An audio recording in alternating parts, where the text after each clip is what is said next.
நடிகர் சங்க நிர்வாகிகளுடன் ஒற்றுமையுடன் செயல்படவே தாம் விரும்புவதாக நடிகர் சங்க தலைவர் திரு சரத்குமார் தெரிவித்துள்ளார். இது தொடர்பாக சென்னையில் அவர் அளித்த பேட்டியை தற்பொழுது பார்க்கலாம். தொழில் நடிப்பு. அந்த நடிப்பு தொழில் தவிர வேறு என்ன பண்ணலாம்னு யோசனை பண்ணேன்.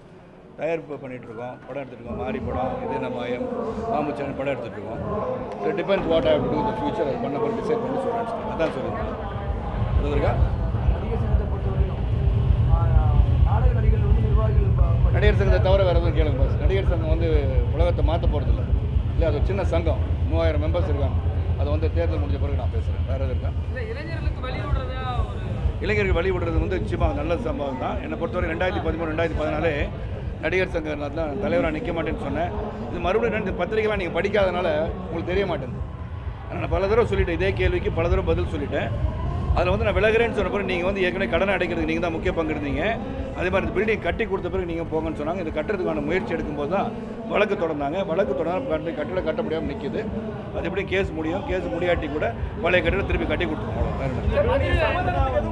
வேறு கேளுங்க போர் ஐயோ போர் அடிக்குது பாரு. இதனால் உலகத்தை மாற்ற முடியாது. நடிகர் சங்கம் உலகத்தை மாற்ற முடியுமா? அப்படின்னா கேளுங்க. அவங்கள போய் கேளுங்க. இந்த ஈவெண்ட்டை பற்றி கேளுங்க. அவன் இவ்வளோ தூரம் பிரமாதமான சோஷியல் சர்வீஸ் பண்ணி இளைஞர்கள் பல பொதுநல சேவையில் ஈடுபட்டிருக்காங்க. அங்கே நான் வந்த இடத்துல அதை பற்றி கேளுங்க.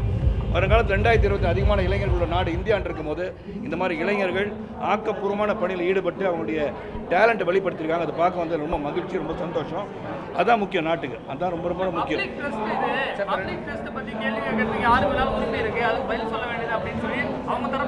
பல தடவை சொல்லியாச்சு. நீங்கள் கேட்கறதுக்காக தினமும் சொல்லிட்டு இருக்க முடியுமா? தினமும் என்னால் சாப்பிட முடியுமா? தினமும் நடிகர் சங்கத்தை பற்றி என்னால் பேசிகிட்டே இருக்க முடியாது. அது கம்ப்ளீட்டாக படித்து ஆர்டிஐயில் போய் போடுங்க. ட்ரஸ்ட்டை பற்றி பாருங்கள்.